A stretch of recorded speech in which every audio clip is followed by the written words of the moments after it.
Welcome, everyone. Hello. Thank you for joining us today. We have a full house.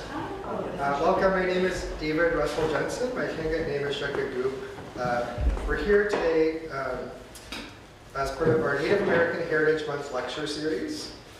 Sealaska Heritage is committed to providing accessible community programming, but nothing we do would be possible without the support of donors.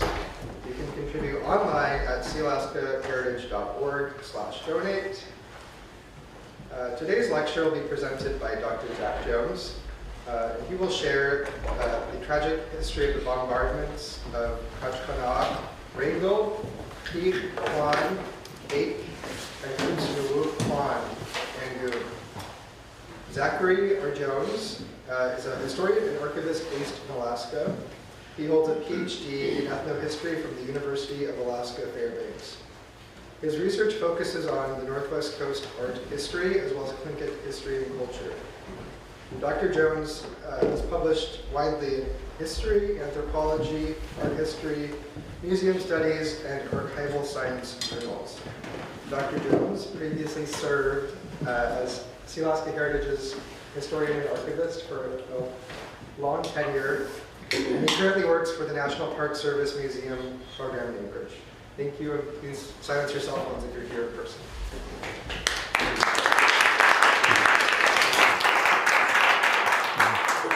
Thank you very much for that kind introduction. It's an honor to be here, and I welcome everyone in person and those who may be watching online or seeing this in the future. I've titled my presentation, "It Should Have Never Happened: The U.S. Military's Bombardment and Terrorization of the Tlingit People."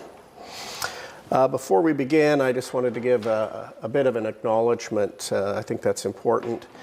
We are on or very near to aachx and ʻāak'w Kwáan lands, and want to thank Sealaska Heritage for their continued support and programs like this and their kindness to me, and for Rosita World's challenge for me to speak on this heavy subject today. I'd also like to thank a number of people who've spoken with me over the years on this topic. This is not a new topic. Working on this at least a decade ago, so grateful to be here to speak on it today. So just sort of a snapshot, an overview of what I'm going to talk about. I'll speak first on the U.S. Army campaigns against the Tlingit in 1869. I'll mention the near bombardment of the Sitka Indian village, the bombardment of the Kéex Kwáan villages, and the bombardment of haan.áak'w, the village near Wrangell. I wanted to mention, I think, a false flag operation that happened in 1879 that I think deserves attention, and then overview the bombardment of Angoon. So the significance of these events, these attacks, there are certainly a lot, but some I wanted to mention. These had a major impact on Tlingit life, on land ownership, on sovereignty, on the community's health and safety. These events resulted in the destruction of multiple communities, and there were Tlingit casualties. And a number of Tlingit communities await an apology and or a response from the U.S. Army and Navy today. There are talks that are happening and have been happening for some time. Just to kind of give a context for anybody that may be coming new to this subject, Tlingit country before 1867, the Tlingit people remained in control of land and water along the northern northwest coast. The Tlingit maintained trade routes on land and in sea with European newcomers and indigenous communities. A few British and Russian outposts were allowed to exist in southeast Alaska, which provided economic and trade benefits to the Tlingit. Conflict was generally rare after the battles with the Russian America Company between 1802 and 5, and some heated interactions with the British shortly after that period. Tlingit sovereignty was intact to deal with the challenges of life and international negotiations. The Treaty of Cession. The Treaty of Cession, if you're not familiar with it, is the treaty or agreement between Russia and the United States, whereby the United States purchased and took possession of Alaska. The treaty, or after this treaty, the office of the U.S. President, so this is the executive branch of U.S. government, dispatched the U.S. Army to Alaska to govern it. Now, this action was not authorized by Congress, and according to the Constitution, Congress does have say over the military and certain say over what the military does. Now, of course, Alaska's indigenous communities were not consulted or compensated for any of these actions. This amounted to an invasion by a foreign nation and land theft, among other issues. When this happened, there were discussions in Tlingit country, one with a plan being open war against the United States or a pathway for diplomacy. They chose to pursue diplomacy and engage in negotiations. Tlingit individuals were dispatched to Washington, D.C., and worked to dialogue locally with leaders here. So in 1868, the U.S. Army began arriving in Alaska, primarily established themselves in Alaska and began building military outposts. Army gunboats patrolled Alaskan waters. Sitka largely and soon became the headquarters for military operations, and one post was also built at Wrangell. Now, unfortunately, not all the soldiers sent to Alaska were America's best and brightest. Historical records document a number of disciplinary problems for soldiers that were sent here. This even included the general dispatched to lead forces in Alaska, General Jefferson Davis. He was arguably, according to some scholars, the failing son of a prosperous and political family. And he had been disciplined in the military before, which included shooting a superior officer. But he was dispatched to lead, and his supervisor, the Army's commanding general over the Pacific, General Henry Halleck, gave strong and violent counsel to Davis as he began his time in Alaska. And this is all written down in historic records and military orders. Davis was counseled to convene military courts in Alaska, imprison, execute, extort, and hold local indigenous leaders accountable and or hostage for any purported criminal offenses that occurred locally.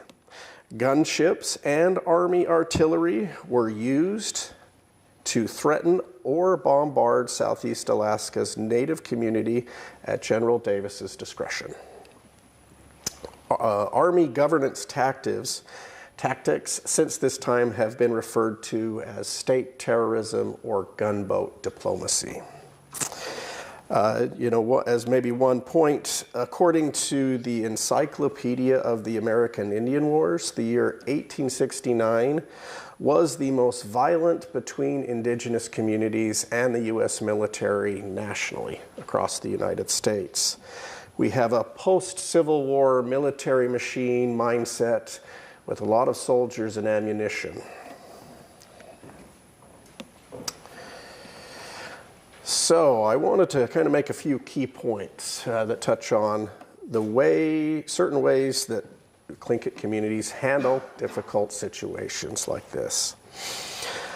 So as I discuss these military attacks, really in all the instances, the Army and Navy, as we get to the Navy here in a minute, were quick and eager to violence and slow or unwilling to respond to Tlingit sovereignty, the Tlingit legal system, or negotiation methods or ways of restoring peace that the Tlingit had used for many, many centuries. One way of describing it, Tlingit methods to restore peace, was in some ways about equity or compensation. Certainly much cheaper than a large military operation had the military chose to look at the economics. But the military didn't want to understand or acknowledge, even though it had been explained to them, that the Tlingit community had a legal system for dealing with conflict, conflict resolutions, or international relations. So I think it's important to mention Tlingit society really always strives to live in peace and balance. The argument that the Tlingit were a warlike people, I think, is arguably not sound. A core tenet of Tlingit society was and is to maintain peace and balance, a concept sometimes described as aachx. If this balance, of course, was ever disturbed or disrupted, there are definitely strong pressures in the Tlingit community to restore this balance and peace. So a key point, a Tlingit individual's life really matters. That's a big deal. If a Tlingit individual was ever killed, the Tlingit legal system and the clan had the legal right to request reparations and restore balance and peace. This often resulted in a payment for a death. This was essential to bringing about and restoring aachx, balance and peace. And without this compensation to restore peace, it sort of, as the saying goes, hangs in the air. So what happened at Sitka in 1869? This is kind of a kickoff for where things began. So it began when clan leaders from Sitka, one identified in writing as Sitka Jack of the Luknahadi, an individual from Kéex Kwáan identified as Kolchika in records, and an aachx leader who was unnamed in the records were meeting with General Jefferson Davis as sovereign leaders from their community. Unfortunately, after negotiations at the fort with Jefferson Davis, soldiers at the front gate of the fort picked a fight with these three clan leaders. They insulted them. One kicked one of the leaders in the backside and then pulled a gun on him. So a scuffle ensued, and the one clan leader from Kéex Kwáan who had been kicked, from the way I read the historical sources, he didn't want this to escalate further. The one soldier was trying to shoot him and kill him. He grabbed his gun and took it away from him and then walked away from the situation. He perhaps realized this could be tense, but the situation had already happened, and he did his best to defuse it. Well, when Jefferson Davis learned about this, he saw it from one side. Soldiers were immediately dispatched into the Sitka Indian village with orders to kill this party and arrest this clan leader who had taken the rifle. Soldiers entered the village, found them, and immediately opened fire. 4 Tlingit individuals were immediately hit. One died right away, and the one clan leader they were seeking was shot. Well, the Tlingit, seeing this group of soldiers shooting, they returned fire, and then the soldiers beat a hasty retreat. When Jefferson Davis learned what had happened, he declared martial law, would not allow anyone to leave their homes beyond the streets, get in boats or anything. And he ordered all of his artillery and gunboats to train their weapons on the village. And he sent representatives into the village and said, if you do not surrender this Kéex Kwáan leader, now we will bombard your village. Some negotiations ensued, and this leader agreed to surrender himself. He was wounded, and he gave himself up and went to jail. And so the situation sort of began to calm a little bit. Davis eased martial law and said folks could go about their business. The Sitka Indian village was not bombarded with artillery. However, the day after this martial law was eased, there were a lot of folks visiting in town, and they were now allowed to leave. A group of individuals from Kake even requested permission, said it's okay, had a white flag in their boat, and said we're just heading home. According to the historical records, an intoxicated soldier came on duty that morning and didn't understand that martial law had been eased, and so he opened fire on this boat and killed 2 individuals. So the leader, the Kake leader, who's identified as Chief Tom, asked to meet with General Davis to try and resolve the death of these 2 individuals through the Tlingit legal system. He asked for compensation. Davis refused compensation and dismissed Tom. So, legally slighted and uncompensated, Tom sought to restore balance. These internal pressures to restore balance were really weighing heavily on him. As he and his party departed back towards home, they came across a camp. There was a number of people there, and they put ashore and he killed 2 Caucasian individuals. There were more. He could have killed all and perhaps tried to hide this, but that's not what he was doing. He took the lives of just 2 people to bring about, as a sort of a recompense, to ease the tensions of this situation. He left and continued back home. When General Davis learned about this, he was fairly enraged. He ordered his gunboat, the USS Saginaw, to prepare for battle. His orders, which we have in writing, were to arrest Chief Tom, kidnap leaders, and hold them as hostage if Tom could not be found. And according to the junior officers that were commanders of the boat, they were ordered to just go and destroy these villages. We have the diaries of soldiers and officers that tell us this. So this is often referred to as the Kake bombardment. So the Saginaw, we have the diaries of soldiers that tell us a little bit of what the soldiers thought. They wanted combat, they wanted to kill. Tlingit oral histories have documented how as the gunboat approached their community, they had placed watchmen awaiting for their arrival to detect the army's approach. And a council of Tlingit leaders from these communities had chose not to engage the army. So when the gunboats approached, the villages were evacuated. At each of the 3 villages that they stopped, the soldiers rolled up, they fired their artillery into these villages, and then sent a detachment of armed soldiers ashore. The villages were found to be visibly empty, according to the soldiers. They used an incendiary and lit each house, canoe, smokehouse, or other structure that they could find throughout this area on fire. 3 villages were destroyed. We have the Fossil Bluffs village, the town that comprises present-day Kake, and a village known in records as the Retaliation Point. The soldiers found 2 forts and multiple fish camps which had smokehouses and food storage structures. They burned these as well.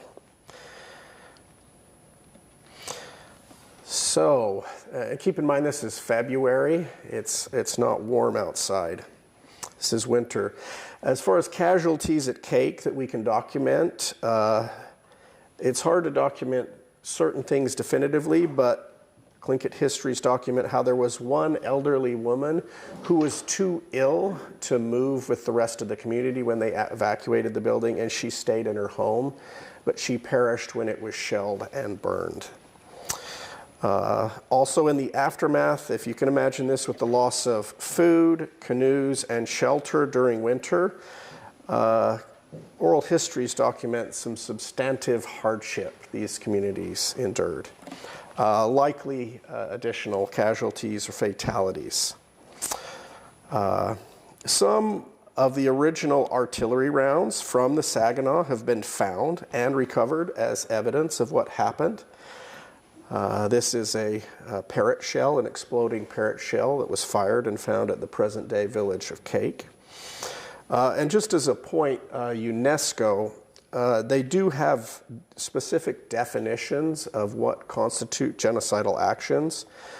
One includes destroying the food and shelter of a community, especially if it's intended to bring about death from starvation or exposure to the conditions. So as all of this was happening here in Southeast Alaska, other parts of the United States even caught wind of it. This made the newspapers, and again, Congress has authority over the military, and they were concerned about what was happening in Southeast Alaska. They pushed for an investigation and change. Certain members of Congress were really trying to reduce violence between the military and indigenous communities. Now, the executive branch ended up dispatching an investigator to Sitka. His name was Vincent Collier, who was part of the Indian Board of Commissioners. And so he came to Southeast, and while he was here investigating over the summer, fall, and winter, another altercation between the military and the Tlingit community broke out. He extended his stay to continue his investigation to document this as well. This happened at Wrangell.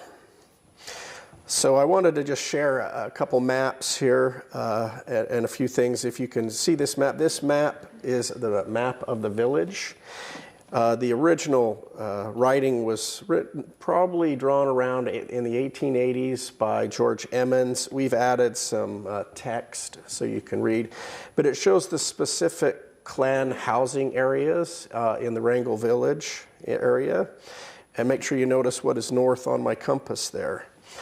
So this village was established around the 1830s primarily for trade, and according to Collier, when his report later came out, there were around 508 people living in this village. And of course, the Nanyai clan is the leading clan of this region, with Shakes V being the clan leader at the time.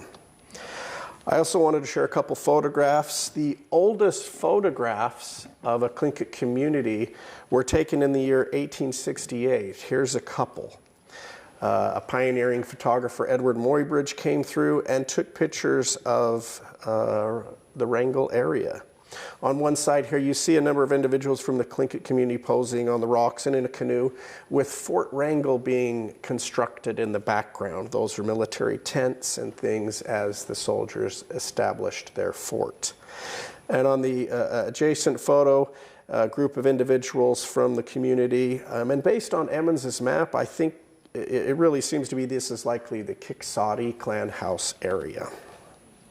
So what happened in Wrangell?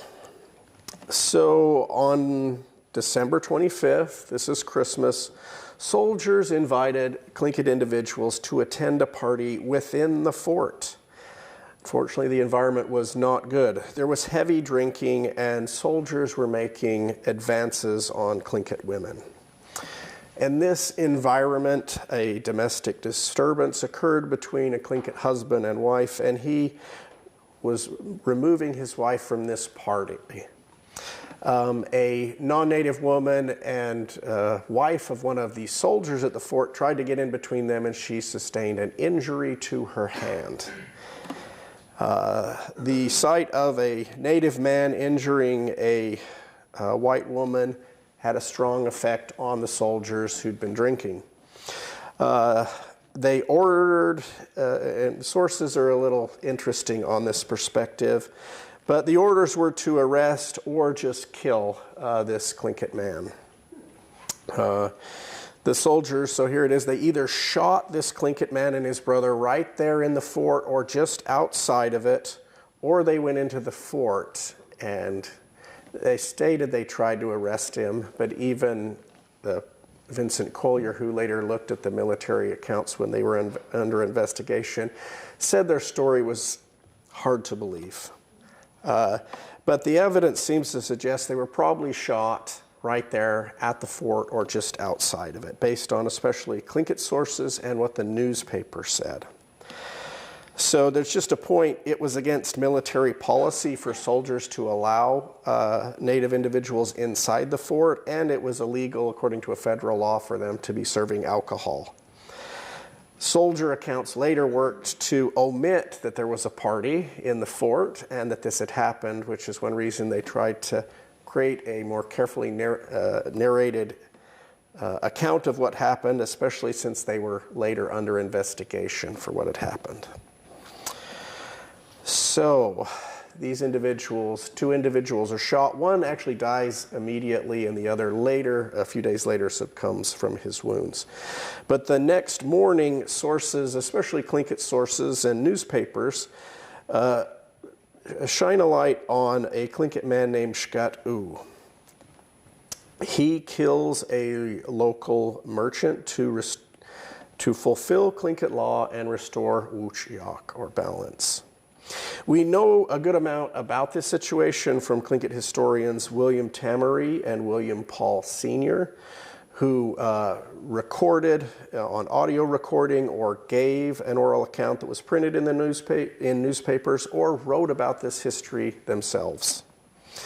So a central figure in this whole event is Xutsnoowú. He was the Hokwedi father of the 2 Nanyai men that were shot.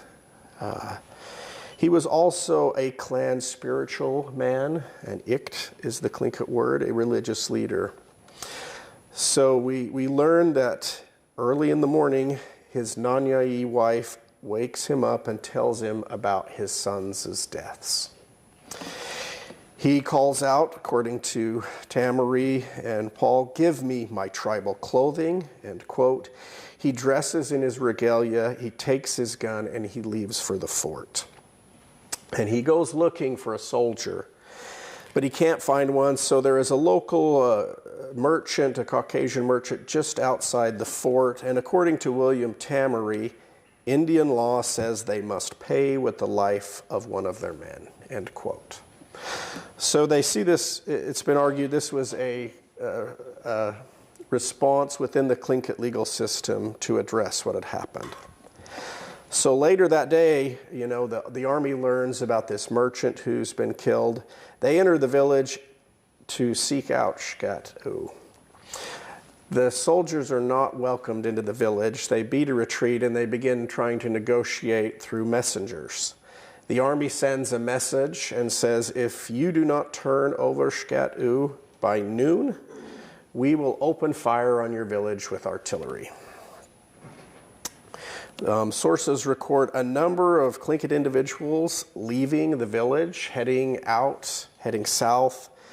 But again, keep in mind it's December and winter. And Tlingit sources indicate that Xutsnoowú was actually hiding in the forest and they didn't have immediate access to him. At 2 p.m., the soldiers opened fire with artillery on the village, striking homes, steadily firing until dark. So this starts it off, and here a battle ensues. A small arms fire erupts between the soldiers and a group of Tlingit fighters. And a group of Tlingit fighters secretly kind of tried to sneak around the rear of the fort. You have what is called today Dewey Hill, a forested hill at the time. They tried to sneak up around the back and execute a flank attack and enter the fort from the rear. This surprised the soldiers, and they barely were able to stop the advance. They had a small cannon that they used canister shot, which repelled the advance. So with this stopped, the bombardment continues until dark. Teton clan child at the time, Matilda K. Paul Tamery, who was raised in the Chief Sheikh's house and present during this bombardment as a child, later said, quote, she was made to lie on the floor as the cannonballs passed over her head. So, the next day, December 27th, at dawn, the army opens fire with artillery. A small firefight begins again, but the army switched using to explosive artillery rounds, which had a very strong effect on the Tlingit community, and the leadership there decided to sue for peace and a cease themselves in their finest and marched into the fort to stop the bombardment from happening. They negotiated a ceasefire, and they had to agree to turn over Xutsnoowú to the military, and they agreed to that. Now, we learned from Tlingit sources of Xutsnoowú's response, especially according to William Tamery. Xutsnoowú said, "Let us smoke. I'm going to die. I'm going to give myself up to the soldiers," end quote. So he eats his final meal, he disperses his clan regalia and his possessions, and he prepares to surrender himself. He says, quote, "I go to give myself up. If I do not give myself up, you will all die," end quote. William Tamery, a Tlingit historian, again stressed his principles of haan.áak'w and hashagun, especially the idea, those concepts include honoring future generations. So he wanted to preserve these future generations and surrendered himself, and the army documents they're obtaining him in their custody at 9 p.m. Just as a point, I did crunch. The military had statistics on how many rounds used, etc. And based on how many rounds they fired, it was about 1 round of artillery every 10 minutes during the daylight hours when this conflict happened. So it was substantive. And they targeted a number of different houses in the village, especially the Chief Sheikh's house, the Kéex Kwáan area. It's well documented in the sources. It's hard to document casualties, but soldiers indicated they had saw or believed they had at least hit 4 Tlingit fighters. So, heavy image for a heavy event. Xutsnoowú is tried, found guilty, and sentenced to death by hanging. So I think it's important to mention, arguably, this execution and trial was illegal. The military did not have authority to try Native Americans or non-citizens until the Major Crimes Act of 1885. So after the trial and the day of his execution, according to Tlingit sources, Xutsnoowú was allowed to give a short dance beneath the scaffold. According to the newspaper and Tlingit sources, he walked up on the scaffold. He refused a sack over his head and willingly allowed them to place the noose over his neck. But he did something they didn't expect. Rather than standing on the trapdoor and awaiting his execution, he jumped off the side and allowed himself to be hanged and die that way. And that's in the newspaper sources as well. It was really interesting. At the time, I asked David Katze, who was involved in some research on this project, why do you think he did that? Why did he jump off the side? David said he wondered if it was an action related to the concept of haan.áak'w, which is this concept of being strong in body, mind, and spirit. He didn't fear death. He felt what he was doing had purpose, and he was not afraid. So in some ways, this was the beginning of the end for Army governance. This ends our Army period.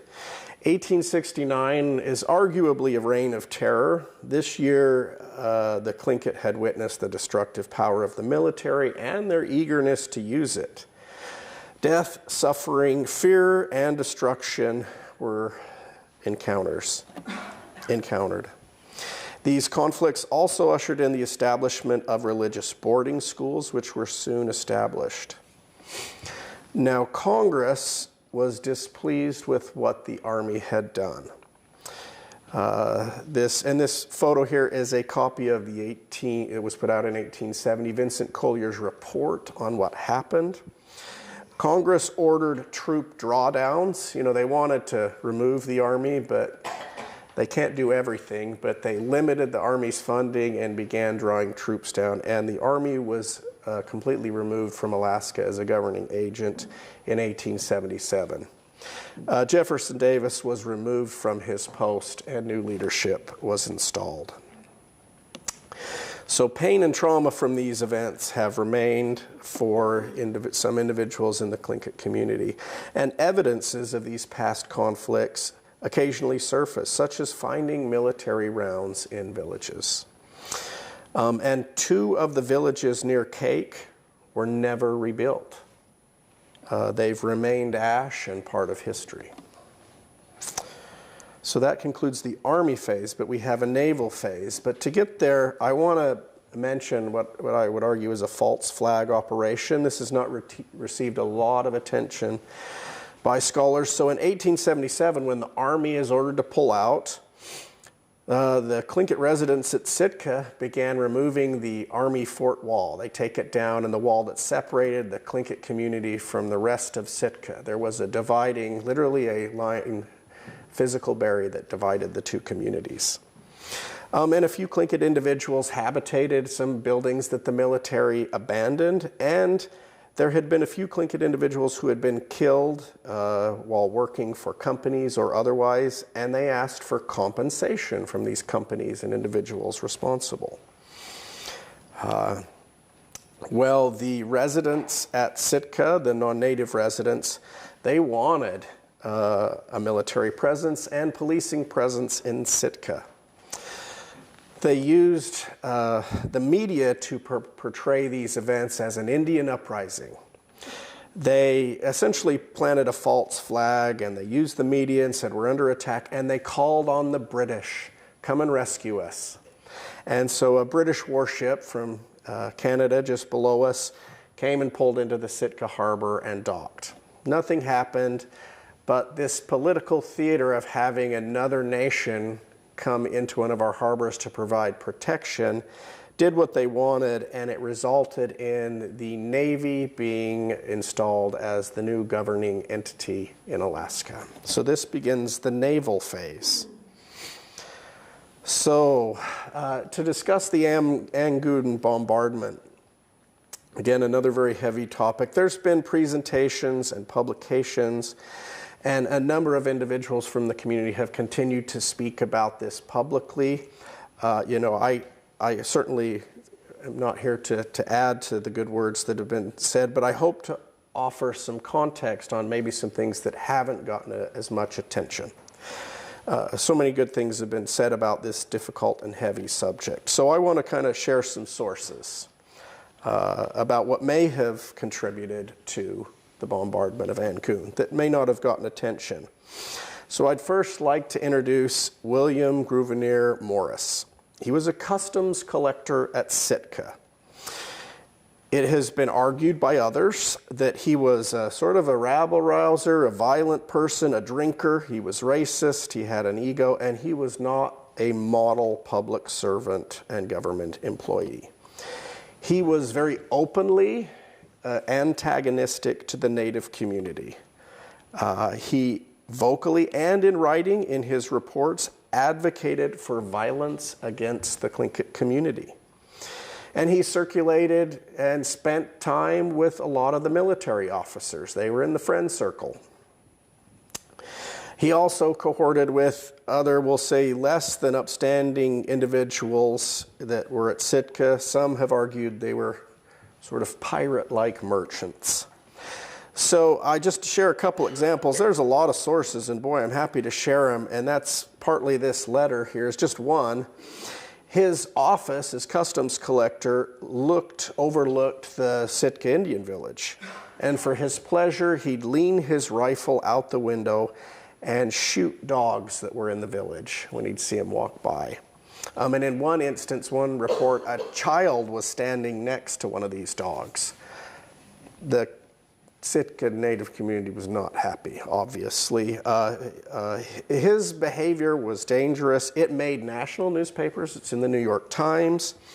And this letter here, it may be hard to read, but this is a warning from one of his supervisors about firing live rounds and shooting dogs in the Native community. It was not helping to build a good relationship. His government reports, he was asked to often write, what is it like at Sitka, give direction to the government. his reports, we have all these, they fanned some flames, and he predicted, according to him, a cataclysmic battle between the military and the Tlingit. To quote him, he said, "The two races must eventually clash," end quote. And Morris even wrote and recounted a story where he had interacted with Sitka Jack, who was a clan leader at Sitka. And Morris felt that Sitka Jack was not showing proper subservience to America. And Morris wrote that said, "I asked him how he would like a man of war," that term meant a gunboat, "to appear off his village and shell it," end quote. So Morris was also sort of economically minded. The military, these military boats and all the other big boats, the steamboats, they were coal powered, many of them. They needed coal. It's a long ways from other areas to obtain coal. However, there were some very rich coal beds near Angoon, right next to it. But he needed a pathway to purchase these, to obtain possession and maybe even do business, perhaps as he sought, without any trouble from the native community, as he sought to obtain these lands right next to their village. So I'd like to share this. This is Record Book C, a ledger at the Alaska State Archives. And this ledger contains all the intentions to buy land or other official purchases of land during this period in Alaska. And this is specifically for Southeast Alaska. And I know some of this might not be easy to see. I do have a couple close-ups, but a group of individuals applied to purchase and to obtain title to the coal-rich lands right by Angoon. This map has a picture of where the coal beds are. It's right next to Angoon and Xutsnoowú. There's a few of them, and they wanted this land. And I did do a little close-up here. Who were the people seeking to buy this land? I underlined them here: J.M. Vanderbilt, Donald McLean, William Grosvenor Morris, and Carl Spurn. So these folks applied for title to this land. When was this signed? This was signed in August of 1882. This is less than 2 months before the bombardment of Angoon. Now, some have argued they needed Angoon out of the picture or subdued enough so they could obtain this land and manage it how they wanted. So some could ask, is this a reason Morris had argued for violence against the Tlingit? Some people have asked that question. So the bombardment of Angoon, what happened? So a month and a half after this request for title to land, an Anyati, a nobleman and a spiritual man, a religious leader named Tlingit, Big Dog Salmon, he died. He was working for a company on a whaling boat, and the gun he was running exploded and killed him. Historian Harold Jacob has argued that whenever a noble person dies, the whole community slows down. And it's important to note when this happened, at the time individuals painted their faces as part of a mourning process for losing this individual who was important in their community. Now, there are different historical sources that sometimes conflict about what happened next. Now, there is evidence that the Tlingit requested reparations. Again, this is a common thing to restore balance and compensation from the company whose gun had exploded. There's this argument about if the Tlingit community had taken prisoners as ransom until this payment was made is debated. The Navy stated they had, and at times different Tlingit sources have argued they have, or they may have never done it. Eventually, it was reported to the Navy that the Tlingit were preparing for war. But in reality, a non-native individual who didn't understand saw individuals painting their faces and he misinterpreted it as war preparations. He said the Indians are getting their war paint on. It did not go well. That message did not go well. So perhaps charged up by Morris's rhetoric, officers at Sitka pulled up to Angoon with their gunboat. They demanded that Angoon pay 200 blankets for what had happened within 24 hours, or they would destroy their village. This happened very fast. The community tried to pull together 200 blankets, but they didn't have 200 blankets, especially within that period of time. The officer, the naval officer, Merriman, arguably he knew it, and it was an unachievable levy issued as an excuse to destroy their village. He unleashed his naval guns on the community, destroying homes, food, and most of the canoes. Soldiers were then deployed to shore to burn and destroy structures and everything they could get their hands on. The Tlingit did not respond or attack these soldiers. They watched their village be destroyed. So this village was destroyed at the onset of winter. It's documented in Tlingit sources that 6 children perished in this attack. And again, the community watched their homes burn. This was a major moment of terror and sadness in Tlingit history. So, Angoon remembers, Angoon waits. So did the village of Angoon merit destruction? And the death of these children and the post-destruction, the suffering and the exposure of individuals over a sovereign community's payment request, some would say for a workers' compensation accidental death claim? Or, was it an accidental tragedy, or was it a premeditated, combined civilian and military crime for monetary gain? Those are some questions that some have asked. Charlie Jim, one of a leader from Angoon who went to Washington, D.C. in 1982 on the 100-year anniversary of the bombardment to try and engage in discussion for reparations, simply stated the destruction of Angoon should never have happened. For over a century, the people of Angoon have asked and waited for resolution and an apology from the Navy. An annual event has been held each year as the community waits for resolution. The issue is not yet resolved for the people of Angoon. So maybe I'd say this. Listen, if you are, I would urge any leaders or authorities at the appropriate levels of power within the United States government and military to listen to Angoon and acknowledge and take steps to address what happened. This should also include for the U.S. Army's attacks on other Tlingit communities in 1869.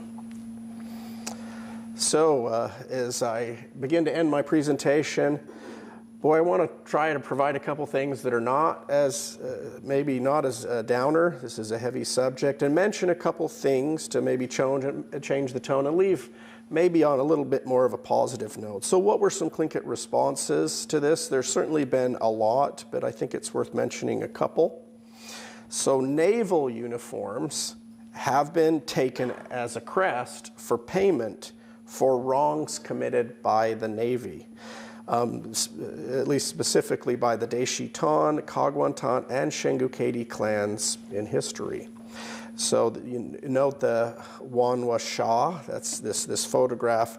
If you ever encounter folks wearing a naval uniform in this context, note that it's purposeful. The stories of these events, in instances such as with the attacks on the village at Wrangell, have been canonized in Tlingit oral literature. William Tamery's oral literature and telling of the story, he calls it the death of Xutsnoowú, discusses the events at Wrangell and the role of the community spiritual man, spiritual leader who gave his life to save his people. Stories like these can be retold to emphasize and educate about Tlingit law, rights, sovereignty, strengths, history, and how to deal with the challenges and ambiguities of the human condition. Tlingit oral literature is powerful, and it aims to provide comfort to the Tlingit people. Gunesh Chish.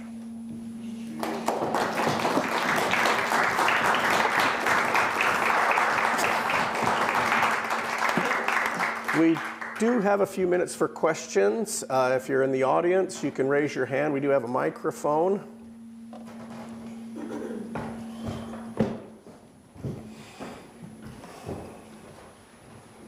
Hello, thank you for the lecture, and also thank you for Sealaska for hosting.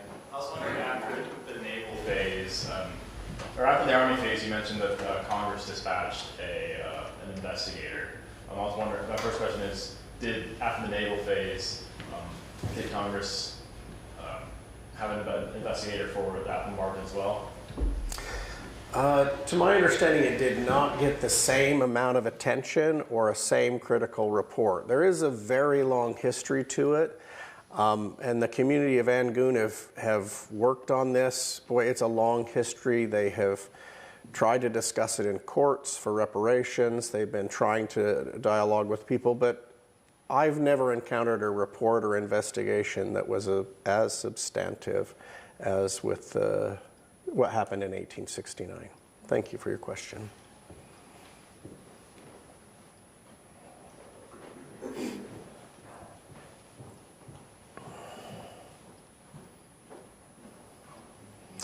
Appreciate everybody's questions. I think so. Okay. Thank you for the lecture.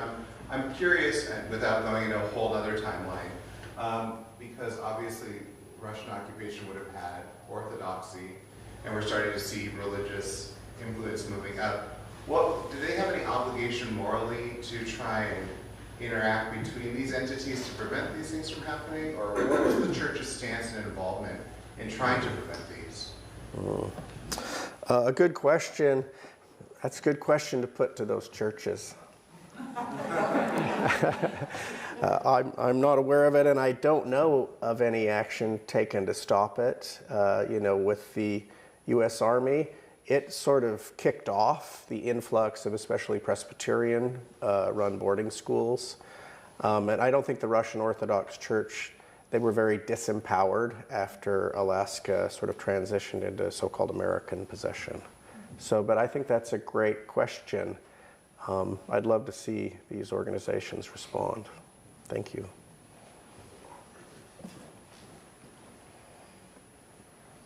Hello.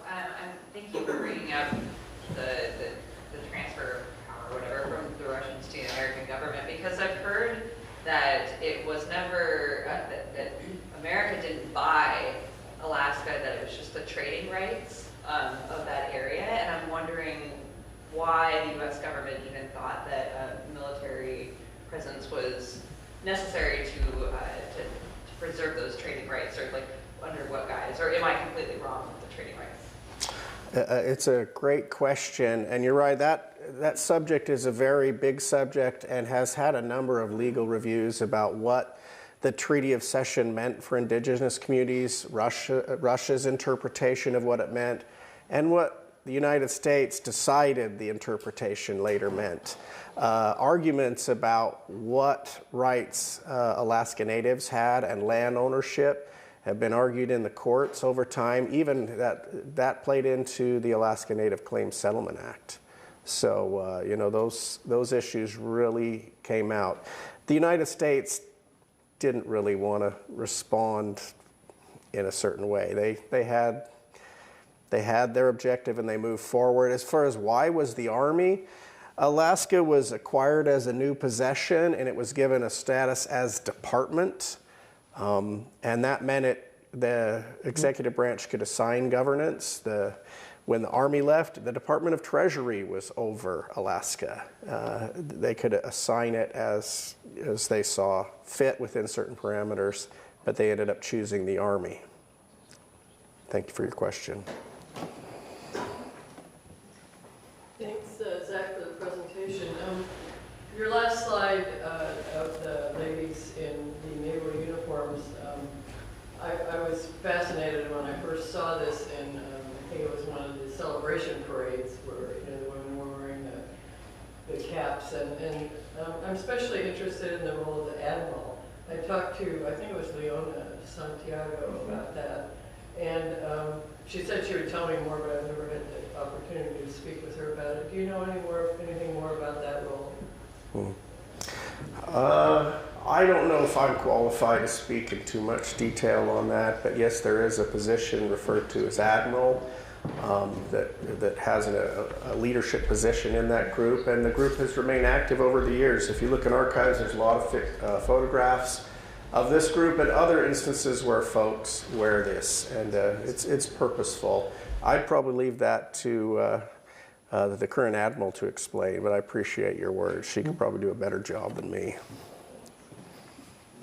Donald. I just want to introduce myself. I thought your name was Hyundai. I'm Deescalate from Angoon, from the end of the trail house. This is my brother, my Uncle Victor here. And I just wanted to thank you for all your research and all the work you did to put this presentation together and bring out into the open what has happened. And from the bottom of our hearts, we wanted to thank you, Zach, for this cheese. Ho ho. Oh, that's cheese. Thank you. Finish cheese. It's great to be here. A challenging subject, and I just empathize with Angoon and communities affected. Boy, this is a hard situation. Thank you for your kind words. Hi, Zach. Chuck. Thank you for your presentation. I was wondering, there's another alternative explanation of Xutsnoowú's actions with the noose. I wondered if you've heard anyone else talk about that. But the idea is that he took an action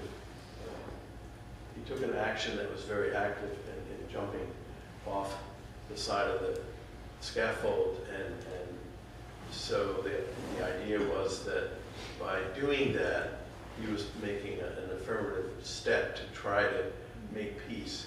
And another effort to ensure that this did not continue into an effort as if he had held back and had been more of a victim. He may have encouraged the army to continue its treatment of Wrangell natives in that way. Thank you, Chuck. I appreciate you bringing that up. I had heard that, and I apologize for omitting it. Yeah, when I asked David Katzig, why did he jump off, that's another explanation. By taking his own life rather than allowing the army to take it, it arguably reduced the burden placed on the clan to pursue equity for his death, since he took it himself. So an action that may have moved a little bit towards more peace and balance. Thank you, Chuck. I appreciate you bringing that up.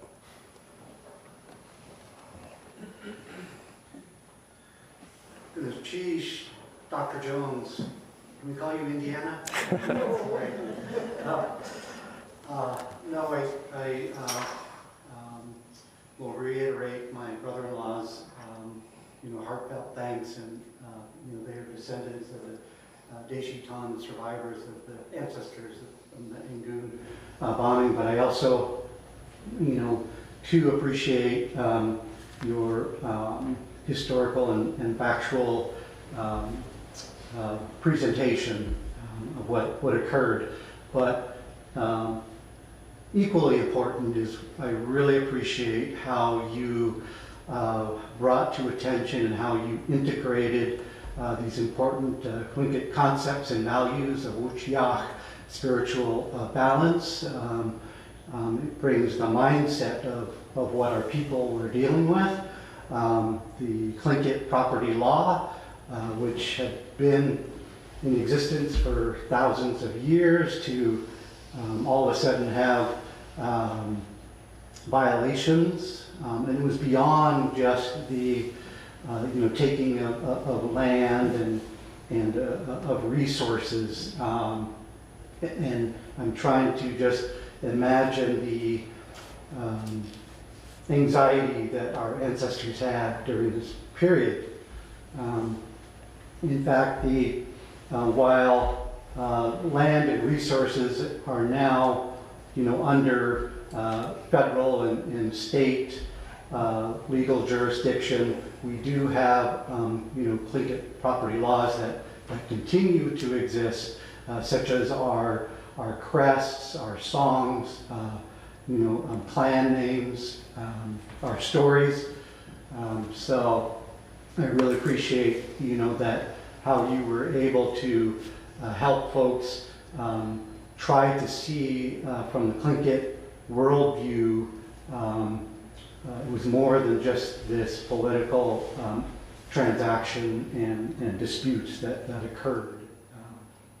And then lastly, to the issue of the military apology, I do know that there is significant work underway currently with our current Alaska delegation and congressional delegation and the U.S. military to host, I'm not sure if apology is the right term, but to engage the communities in some sort of reconciliation, coming up possibly this year. I think it's in the works, but just wanted to share at least we're finally looking at some progress that's being made to recognize what had happened. Goodness cheese for the hope. Goodness cheese. Thank you so much. I appreciate your words. I see that we have reached our time period that our lecture is slated for. I'd love to just leave on your words. I think that was well said, and I think something for us to all take away and a good thing. Thank you all so very much for coming, and I wish you well. Thank you.